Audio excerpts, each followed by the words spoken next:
అనకాపల్లి జిల్లాలో ఫుడ్ అధికారులు తనిఖీలు. పట్టణంలోని రింగ్ రోడ్ జంక్షన్ లో ఉన్న మోర్ షోరూమ్ లో ఆహార భద్రతా అధికారులు తనిఖీలు నిర్వహించారు. అనకాపల్లి జిల్లాలో ఫుడ్ అధికారులు తనిఖీలు.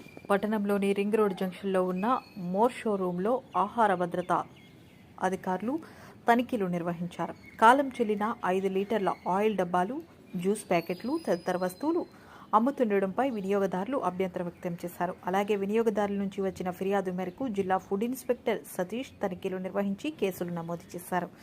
ఈ కార్యక్రమంలో రాష్ట్ర వినియోగదారుల సంఘం నాయకులు కాండ్రేగుల వెంకటరమణ తదితరులు పాల్గొన్నారు.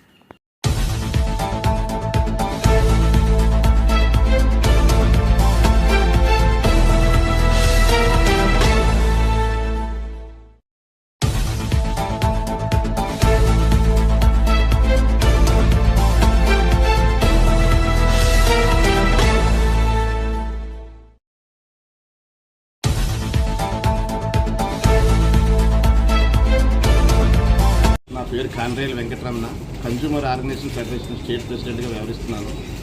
ఈరోజు food safety standard authority of India వాళ్ళు నిర్వహించిన తనిఖీలు చూస్తుంటే నాకు ఒక ఆలోచన కలిగింది. వినియోగదారులు అందరూ కూడా వస్తువు కొనుగోలు చేసే ముందు అప్రమత్తంగా ఉండాలా, తగిన జాగ్రత్తలు కూడా తీసుకోవాలి.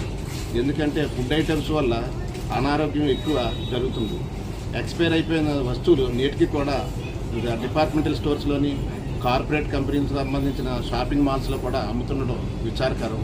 ఈ నేపథ్యంలో అనకాపల్లిలో మోర్ షాప్లోని ఈరోజు నిర్వహించిన తనిఖీల్లో ఆయిల్ ప్యాకెట్స్, జ్యూస్ ప్యాకెట్స్ ఇలాంటి తినుబండారాలకు సంబంధించినవన్నీ కూడా వెలుగులోకి రావడం ఆశ్చర్యకరణం. ఈ నేపథ్యంలో వినియోగదారులు ఎవరికైనా ఆహార పదార్థాల్లో కల్తీ కానీ అనుమానం వచ్చినట్లయితే నేషనల్ కన్జ్యూమర్ హెల్ప్ లైన్ 1915కి ఫిర్యాదు చేయాలని నేను ఈ సందర్భంగా తెలియజేసుకుంటున్నాను. అదేవిధంగా స్టేట్ కన్జ్యూమర్ అఫైర్స్ డిపార్ట్మెంట్ అయినటువంటి వినియోగదారుల వ్యవహారాలకు సంబంధించి కమిషనర్ కార్యాలయానికి, విజయవాడలో ఉన్న విజయవాడ కమిషనర్ కార్యాలయానికి, అదేవిధంగా స్థానికంగా అయితే జాయింట్ కలెక్టర్ గారికి, జిల్లా పౌర సరఫరాల అధికారికి ఫిర్యాదు చేయాల్సిన అవసరం అయితే ఉంది. ముఖ్యంగా ఎక్స్పైర్ అయిపోయిన ఆహార పదార్థాలు కొనుగోలు చేసిన వినియోగదారులు నష్టం కోసం నష్టపరిహారం, అదేవిధంగా న్యాయం కోసం వినియోగదారుల కమిషన్ ఆశ్రయించి న్యాయం పొందొచ్చు, నష్టపరిహారం పొందొచ్చు. ప్రతి వినియోగదారుడు కూడా మన ఆంధ్రప్రదేశ్ రాష్ట్రంలోని 17 వినియోగదారుల ఫోరాలు ఉన్నాయి, జిల్లా కేంద్రాల్లో ఉన్నాయి. ఉమ్మడి జిల్లా కేంద్రాల్లో మాత్రం వినియోగదారుల కమిషన్లు ఉన్నాయి. గతంలో వినియోగదారుల ఫోరం అనేది ఉంటుంది, ఇప్పుడు కమిషన్గా మార్పు చేయడం జరిగింది. ఈ కమిషన్కి చేసేటప్పుడు కూడా డాకిల్ అనే వెబ్సైట్ ద్వారా ఆన్లైన్లో కూడా కంప్లైంట్ చేసుకోవచ్చు, నేరుగా చేయొచ్చు, పోస్ట్ ద్వారా చేయొచ్చు. ఏదేమైనా ఫిర్యాదు కాపీని 3 కాపీలు అందజేయాల్సిన బాధ్యత ఉంది. అందరికీ నమస్కారం అండి. కుమారండి, ఫుడ్ సేఫ్టీ ఆఫీసర్. వినియోగదారుల నుంచి వచ్చిన కంప్లైంట్ మేరకు ఈరోజు more retail limited super market తనిఖీ చేయడం జరిగింది. వినియోగదారుల నుంచి వచ్చిన కంప్లైంట్ ఏంటంటే ఈ సూపర్ మార్కెట్లో ఎక్స్పైర్డ్ ప్రోడక్ట్స్ అమ్ముతున్నారు అని చెప్పేసి వినియోగదారులకు అమ్ముతున్నారు అని చెప్పేసి కంప్లైంట్ వచ్చింది. అందులో భాగంగా మనము తనిఖీ నిమిత్తం ఇక్కడ వచ్చాము. అందులో మాకు పలు రకాల ఫుడ్ ఐటమ్స్ ఎక్స్పైర్ అయినట్టు మనకు తనిఖీలో బయటపడింది. అందులో ఎగ్జాంపుల్ ఏంటంటే ఇది స్ట్రాబెరీ మిల్క్ షేక్ వచ్చేసి ఎక్స్పైర్ అయిపోయి 7/10 నాడు ఎక్స్పైర్ అయిపోయింది. ఈరోజు 23/10 అంటే దాదాపు 15 రోజులు అలాగే పెట్టాలి. కెప్ట్ ఫర్ సేల్ అంటే రీటైల్లోనే పెట్టుకున్నాం. రెండోది వచ్చేసి మనకి ఇది సేమ్ ప్రోడక్ట్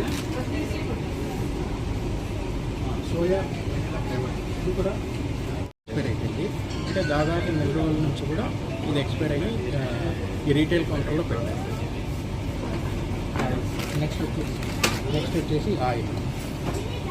దీని మీద ఎటువంటి ముద్రణ తేదీ కూడా ఎక్కడా కనిపించలేదు. అంటే ఆయిల్ కాబట్టి పోయి ఉంటుందని అనుకోవచ్చు. అయినా కూడా మేము దీన్ని సీజ్ చేసి తదుపరి దీంతో పాటు ఆయిల్ ఇది కూడా 3 అక్టోబర్ 2025 అంటే దాదాపు 20 రోజుల నుంచి కూడా వీళ్ళు అలాగే మెయింటైన్ చేస్తున్నారు.